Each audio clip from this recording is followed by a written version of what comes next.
या गावातील शेतकऱ्यांची शेती डोंगराकडे असल्याने डोंगरातील वन्य प्राणी बिबटे, डुकरे, गवारेडे शेतातील उभा मका, ऊस शेतात घुसून नुकसान करत आहेत। वन्य प्राण्यांच्या या त्रासाला आणि यातून होणाऱ्या पिकांच्या नुकसानीला शेतकरी कंटाळले आहेत। वन्य प्राण्यांनी पावसाळ्यातील भुईमूग शेती, आताचे मका, ऊस शेतीची रानटी डुकरे, गवेरेडे यांनी नुकसान केले आहे। तसेच काही शेतकऱ्यांनी आपल्या शेतीभोवती लाखो रुपये खर्च करून तारेचे कुंपण करून घेतले आहे। ते कुंपण सुद्धा गवारेडे यांनी मोडलेले आहे। नुकसान केलेल्या पिकांचे वन विभागाकडून पंचनामे केले जात आहेत। त्यातील काही शेतकऱ्यांना अल्प प्रमाणात मदत दिली जाते, तीही मदत एकदम तोकडी असल्याचे शेतकरी वर्गाचे म्हणणे आहे। पिकाला खर्च येतो लाख सव्वा लाख वन विभागाकडून मिळाले होते 2 ते 3 हजार, तेही बरेच वन विभागाकडे हेलपाटे घालून। काही शेतकऱ्यांना तीही मदत मिळत नाही असे शेतकऱ्यांचे म्हणणे आहे। यामुळे शेतकरी वर्गातून नाराजी व्यक्त केली जात असून वन विभागाने कायमस्वरूपी या वन्य प्राण्यांचा बंदोबस्त करण्याची मागणी शेतकरी वर्गातून केली जात आहे। माझं नाव अशोक राजाराम पाटील, राहणार तडोळे, तालुका शिराळा, जिल्हा सांगली। मी या गावचा माजी पोलीस पाटील आहे। या गावात आमच्या इथं वन्य प्राणी नव्हते। आमच्या गावाभोवती फारेस्टचं जंगल झालं। जंगल इतक्या मोठ्या प्रमाणावर झालं की ते आता गवरेडं, वांढरं, डुकरं आणि बिबटे ह्या प्राण्यांनी आमच्या गावाला पाक वेठीस धरलेला आहे। मागल्या 1 वर्षापूर्वी आमच्या इथल्या लोकांनी ऊस तोड असताना तिथं ऊस तोडच्या टायमाला बिबट्याने एका मुलाला पाक मारूनच टाकलं। दुसऱ्या वर्षी दुसऱ्या माणसांच्या मागं बिबट्या लागला, त्यामुळं माणसं ऊस तोडायसुद्धा यायची आमच्याकडे बंद झाली।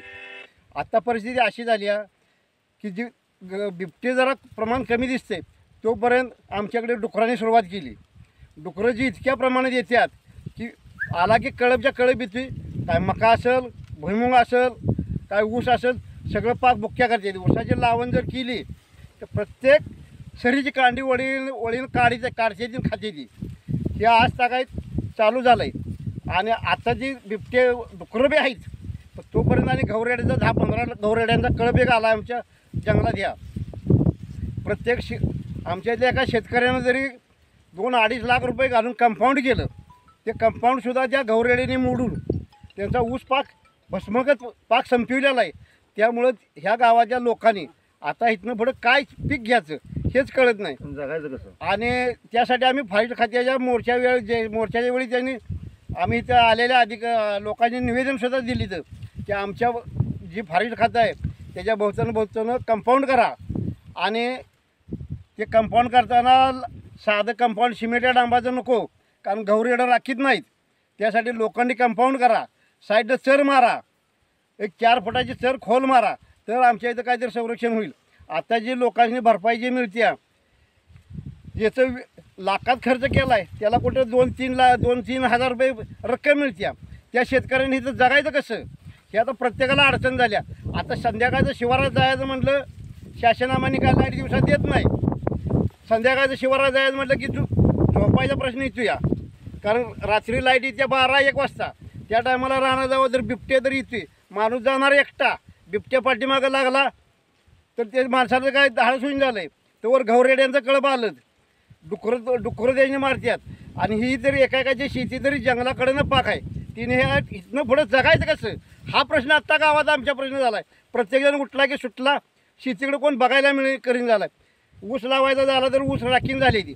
आता इथनं पुढं आमच्या गावाला अशी परिस्थिती झाली आहे की वन खात्यामुळं जगणं फार मुश्किल झालं आहे।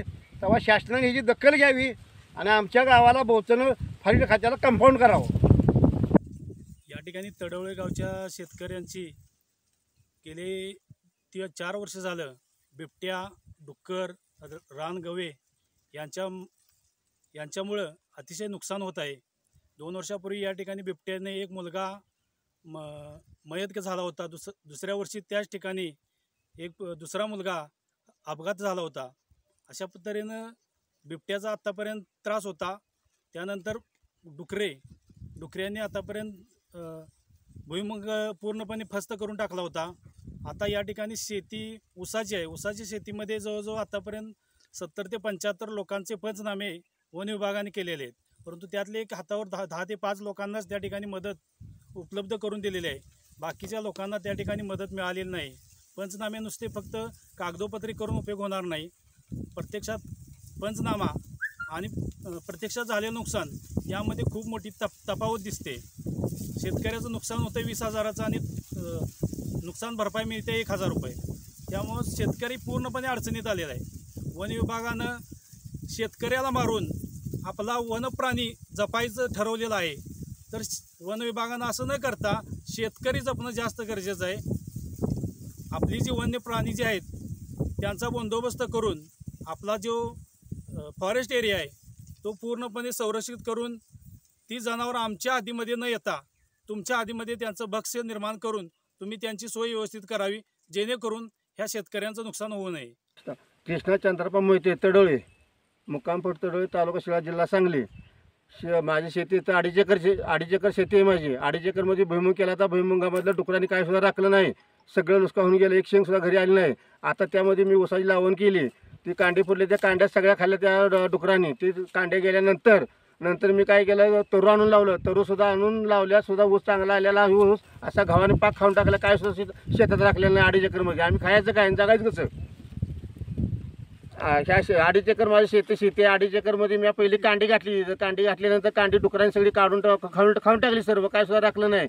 त्यानंतर मी तरू आणून लावलं. 40,000 रुपये तरू आणून लावलं. तरवा सुद्धा आता हे ऊस सुरायला लागला चांगला. तोपर्यंत सगळ्या डुकरा घावा रेड्याने पाक खाऊन टाकून माझं कंपाऊंड मोडून टाकले. कंपाऊंड सुद्धा 4-5 लाख रुपये घालून 2.5 एकरला स्वतः मी केलेलं आहे. आणि आता त्या शासनाला आपण पंचनामा तिने केला आहे. शासन काय देणार? 1.5-2 लाख रुपये माझे खर्च झाले आतापर्यंत. शासन देऊन काय मला 5-20,000 रुपये देतील, फुटका मंडी दिले तर देतील. मी काय करायचं, कसं जगायचं आम्ही त्या शेतकऱ्यांनी? लोकनायक न्यूज.